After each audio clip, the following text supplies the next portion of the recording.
seu. Está misturando um monte de coisa aí na pergunta. Irmãos, a Bíblia chegou até nós pelos canais naturais da história.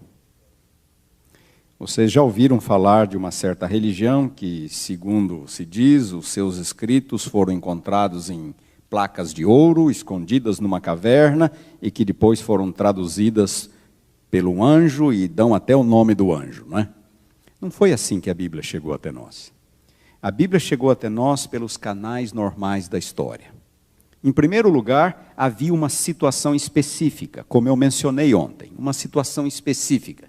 O povo de Israel está vivendo em pecado, Deus manda um profeta, esse profeta vai lá, ele repreende, ele adverte, e ele registra num livro suas profecias, sua pregação.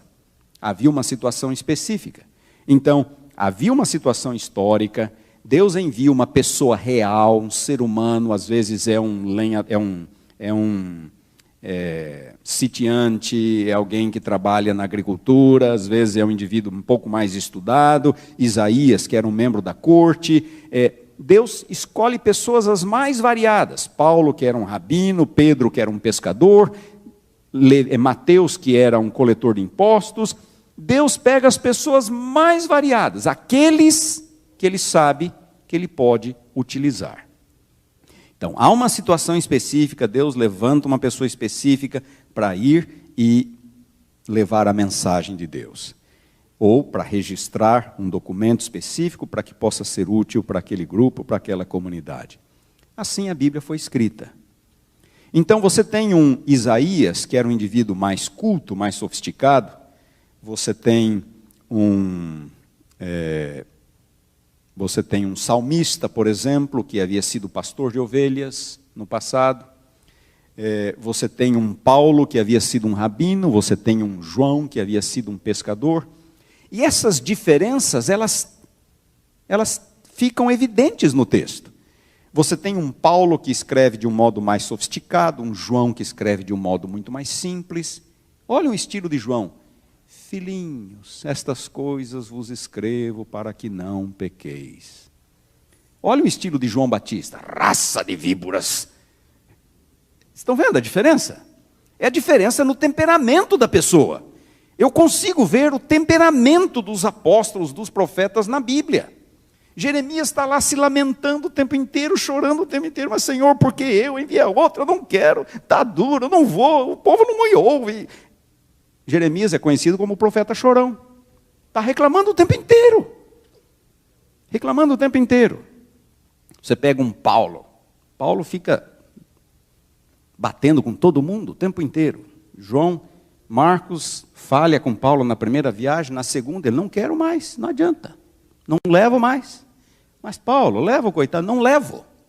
Uma chance só, perdeu, esqueça. Sim, era Paulo. Entendeu? Paulo batia de frente. Pedro vai em Antioquia, Gálatas 2. Pedro faz uma coisa lá, Paulo pega Pedro pelo colarinho, na presença de todo mundo. Pedro, o que você está fazendo, Pedro? Está errado. Então, nós vemos nos escritos a personalidade dos escritores, sua linguagem, sua erudição, sua simplicidade, está tudo aqui. E, pouco a pouco, o Espírito Santo foi trabalhando com o povo de Deus no Antigo Testamento, com a igreja no Novo Testamento, para que fossem selecionando aquilo que seria de valor permanente para a igreja. A escolha desses livros não é da vontade humana. Não é da vontade humana. Não existe nenhum fenômeno humano capaz de dizer por que 1 e 2 Coríntios estão aqui e as outras 2 cartas que Paulo escreveu aos Coríntios não estão. Paulo escreveu 4 cartas aos Coríntios. Só estão 2 aqui. Não há mecanismo humano que explique isto. É Deus atuando por meio da sua igreja.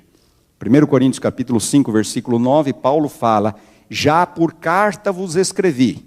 Em 1 Coríntios. Já por carta vos escrevi. Então 1 Coríntios não foi a primeira. Foi pelo menos a segunda.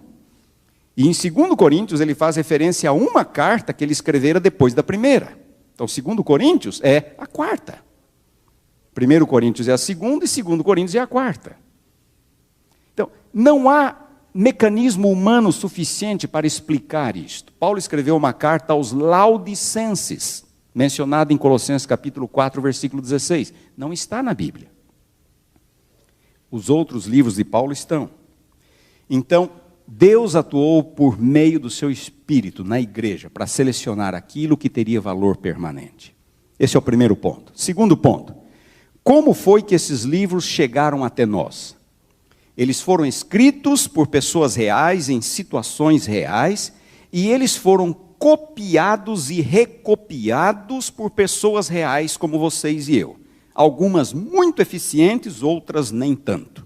Irmãos bem intencionados que queriam fazer uma cópia de Romanos para enviar para cá, uma cópia de Gálatas para enviar para lá, e numa dessa, nem todos os que fizeram cópias, os copistas, os escribas, eram pessoas treinadas. Alguns foram absolutamente competentes, outros nem tanto.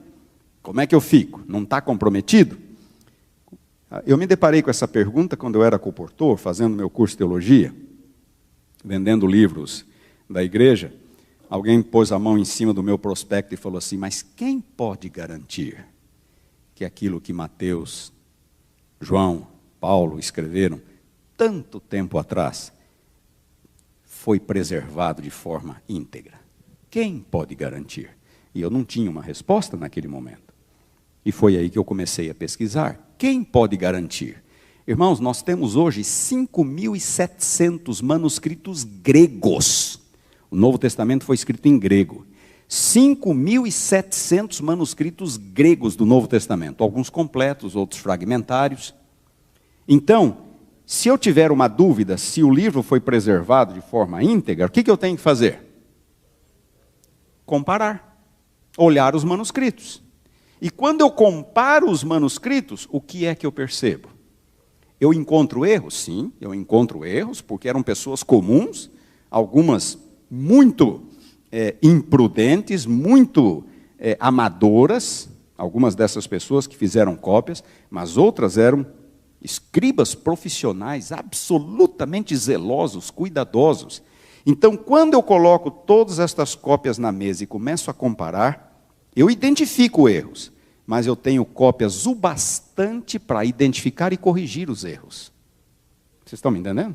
5.700 manuscritos. Então, nós temos evidência suficiente para afirmar com toda segurança que o texto que lemos hoje é o texto que foi escrito tantos anos atrás.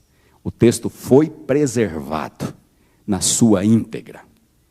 Existe uma disciplina inteira chamada crítica textual, que estuda isto. Eu já publiquei 2 livros sobre esse assunto. Um livro em 1993 e outro livro em 2012, pela Sociedade Bíblica do Brasil, o segundo livro. Existe na cidade de Münster, na Alemanha, um centro de manuscritos. Existem microfilmes de todos estes 5.700 manuscritos, ou não diria de todos, mas de muitos deles, quase todos. É o maior centro, o maior arquivo de microfilmes de manuscritos bíblicos do Novo Testamento no mundo. Eu já passei semanas a fio naquele centro, fazendo pesquisas em manuscritos bíblicos. O que eu estou dizendo para vocês não é pesquisa de segunda mão. Existem muitos livros escritos sobre esse assunto, mas eu mesmo fiz muita pesquisa sobre isso. Então, a palavra de Deus foi preservada. Podemos estar absolutamente seguros disto. Erros foram cometidos, mas quando eu estudo os manuscritos, eu posso não só identificar, como também... Ricardo Oliveira, proclamando as boas novas do reino. Lembre-se, a verdade sempre vence.